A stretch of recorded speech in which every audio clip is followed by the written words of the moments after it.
Hello guys, welcome back to my channel. So the next video is on conjunction, the part of a speech.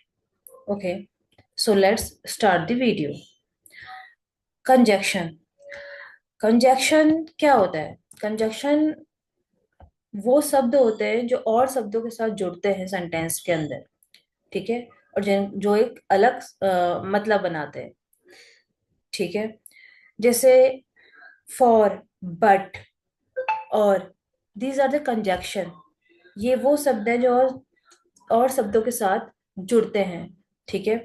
जैसे यहाँ पे लिखा भी है कि it act as a bridge that link different part of a sentence to make the clear the meaning clear and more complete. Okay, got it.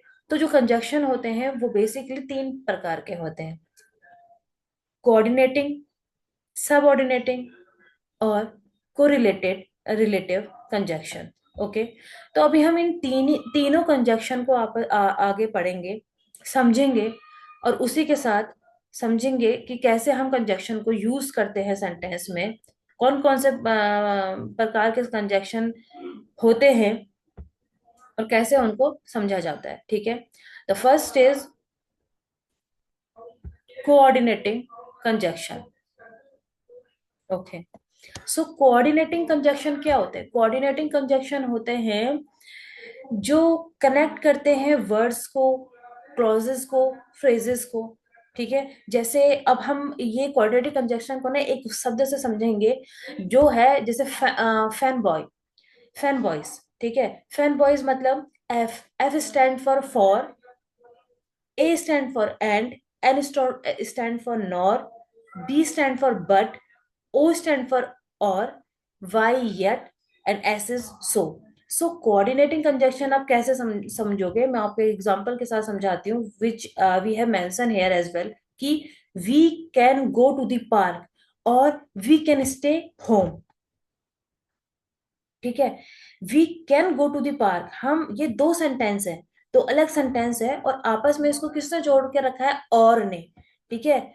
और एक एक क्लियर सेंटेंस का मीनिंग निकाली है, ठीक है। कैसे? We can go to the park और we can stay home. So यहाँ पे और क्या है? कोऑर्डिनेटिंग कंजक्शन है, ठीक है, गॉट इट। सो नेक्स्ट बढ़ते हैं आगे, सबऑर्डिनेटिंग कंजक्शन में। तो सबऑर्डिनेटिंग कंजक्शन क्या होते हैं? सबऑर्डिनेटिंग कंजक्शन को आप एक सिंपल फॉर्म में समझो तो ये वो कंजक्शन होते हैं जो दूसरे के कंधे में डिपेंड होते हैं, ऐसे समझ सकते हो, ठीक है।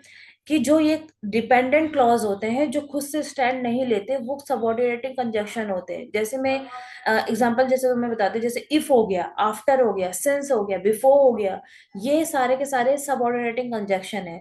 जैसे मैं एक एग्जांपल यहाँ पे लिखा भी है, I will call you if, ठीक है। ये एक सबऑर्डिनेटिंग कंजक्शन है कि ये अपने पे डिपेंड नहीं है, मैं तुम्हें तभी कॉल करूंगा if I finish my homework early, यदि मैं अपना काम कर लूंगा। तो ये डिपेंडेंट, ये किस पे डिपेंड हो रहा है? ये दूसरे सेंटेंस पे डिपेंड हो रहा है कि यदि मैं अपना काम कर लूंगा तभी मैं तुम्हें कॉल करूंगा। तो ये क्या है? Subordinating conjunction. तो सबऑर्डिनेटिंग कंजक्शन अब वही वो ही होते हैं जो ये डिपेंड है, पहला सेंटेंस है ना, वो डिपेंड है दूसरे पे, ठीक है। तो ये क्या होते हैं? सबऑर्डिनेटिंग कंजक्शन होते हैं, ठीक है। ये कौन कौन से होते हैं? इफ, विच, व्हेन, ठीक है। The next is correlative conjunction. Correlative conjunction क्या होते हैं? कोरिलेटिव से ही समझ में आ रहा है कि जब एक सेंटेंस में दो शब्द एक पेयर में हो, मतलब, ठीक है।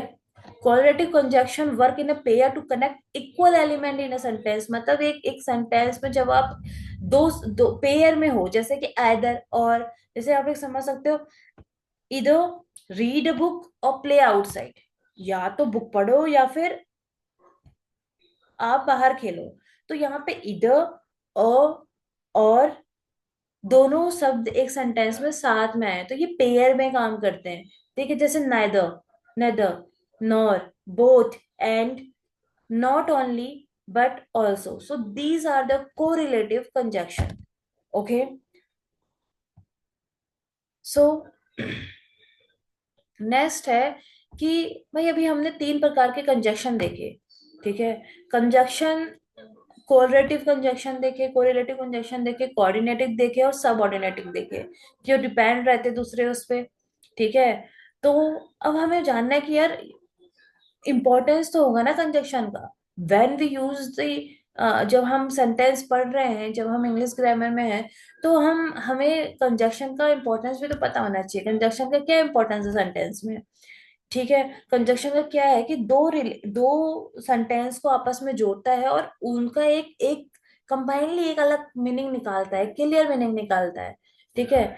तो यहाँ पे लिखा भी है कि conjunction help us form more complex sentence and explain a variety of relationship between ideas. So यही मीनिंग है इसकी।